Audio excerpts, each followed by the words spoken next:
Falta muito? Não. Logo ali, depois daquele morro. Como é que eu vou passar um ano nesse buraco? Passando. Podia ter ficado, né? Não podia porque eu não tinha com quem. Estou aqui com a Fernanda Torres, Carol Castro, Felipe Camargo, roteirista e protagonistas de O Juízo, novo filme do Andrusha Waddington, que está estreando nessa quinta-feira. Fernanda, temos aí um cinema de gênero, suspense, e eu ouvi você falando que essa história veio de contos que a gente ouve ali ao redor da fogueira. É verdade?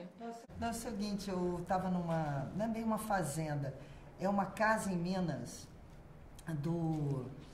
do pai de uma amiga minha, e essa casa era um entreposto do Caminho do Ouro que descia de Minas, é na beira assim da serra, com cachoeiras de 300 metros, Visual. uma coisa... E era um lugar muito mágico, assim, de Minas. E eu olhei e falei, nossa, quanta gente já não desceu isso aqui, roubando... É uma energia, né? Quanta coisa já... Porque Minas, como foi o lugar onde se descobriu minério, ouro, a diamante... do ouro nossa foi ali. Era um estado altamente policiado, com uma escravidão pesada. É muito kármico Minas, né? Você vai nas fazendas, a sala de jantar embaixo era a senzala. Então, eram tantas coisas inspiradoras para uma história de suspense sobrenatural brasileiro, o espiritismo, você fazer terror com gado, com a floresta, né? São fantasmas que surgem da floresta. Exatamente. Assombrosa. Então era muita inspiração ali para uma história assim. Gostaria que o senhor desse uma olhada nessa pedra. Meu pai achava que existia uma fortuna enterrada num raposo. Atrapalha o seu sono? Como é que você entrou aqui? Você me lembra seu pai. É ambicioso. Talvez cumpra o prometido. Que prometido. E Felipe, tem uma coisa curiosa do teu personagem. Ele é um alcoólatra, ele tem um problema psicológico, mas a cobiça, a ganância são muito lúcidos, né?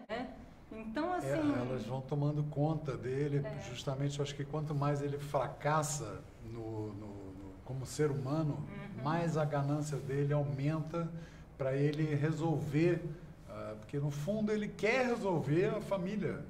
Eles estão lá para isso. Só que depois ele esquece um isso tudo, né? E isso passa a ser uma ambição e uma ganância particulares e se mixa, enfim. Eu não vou contar aqui para o espectador. E é uma coisa assustadora, porque ao mesmo tempo que ele está tentando se recuperar, a ganância dele vai fazendo ele afundar de tal forma que a gente chega à conclusão que é uma coisa da família inteira, lá de lá, e que ninguém consegue evoluir, caramba. Vocês ficam presos no mesmo problema, Um círculo vicioso. seja com alcoolismo ou não, mas é sempre medido pelo dinheiro. O fio ali é sempre...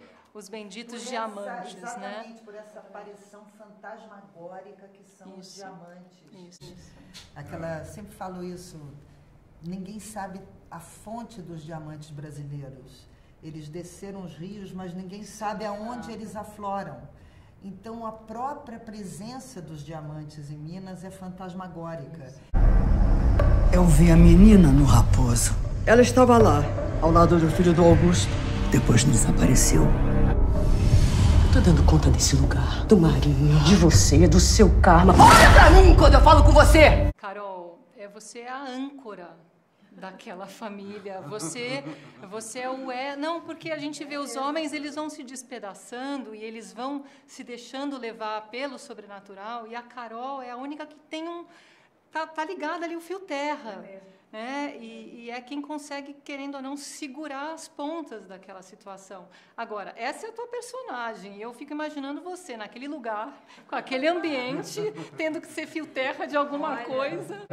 Foi uma loucura, foi um processo realmente tenso.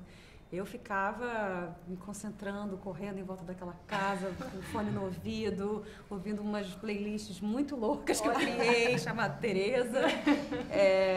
E realmente, assim, a Tereza ela além de ser o fio condutor do medo, né, pelo espectador ali, ela é a parte real, humana, a força feminina, sabe? Que tenta trazer todo mundo para a realidade. Né? É a Mãe Terra, exatamente. Em nome dos mortos da família Menezes, se há um espírito presente, que ele se manifeste.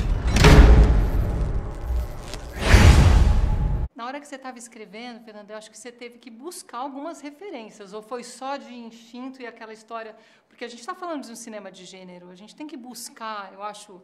Eu te imagino escrevendo em prosa e depois botando isso em um roteiro. Eu escrevi antes de escrever meus livros, então foi uma primeira arriscada minha com ficção. E eu comecei a escrever de forma romanceada. Eu acho o roteiro muito chato. Eu acho ler roteiro uma das coisas mais chatas. E eu sempre acho que um roteiro que tem um quê literário é melhor para a equipe entender, para... Eu tenho horror a roteiro seco, técnico. Você nunca deve dizer... Odeio também roteiro que fala a câmera entra pela janela. Não é por aí. Eu acho que o estofo da literatura ajuda a equipe a ver aqueles personagens, a ler aquilo como uma história fabulosa e não como algo técnico que depois se fará um filme. E isso eu aprendi muito com o Juízo. E as referências... As histórias de suspense sobrenatural, elas são recheadas de clichês.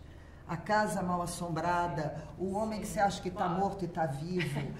Às vezes eu achava que eu tinha tido uma ideia genial, falava o Iluminado. E uma hora eu parei de lutar com isso. Eu falei, é clichê mesmo. Se a gente conseguir chegar num clichê brasileiro... E aí eu acho que o filme tem isso. Ele é recheado de clichês que você já viu, mas ele tem uma alma... Uma marca brasileira. Essa casa me deve uma alma. Nós vamos até o fim. A gente vai embora daqui, Teresa. É a nossa última noite. 5 de dezembro agora, estreia o Juízo nos melhores cinemas do Brasil, com Carol Castro, Felipe Camargo, Fernanda Montenegro, Lima Duarte, Criolo, roteiro de Fernanda Torres. E é isso, é um filme assim para ter direção do Andrucha, é um filme para você ver assim, filme de suspense sobrenatural mesmo. E que surpreende, viu? E muito. A cada instante.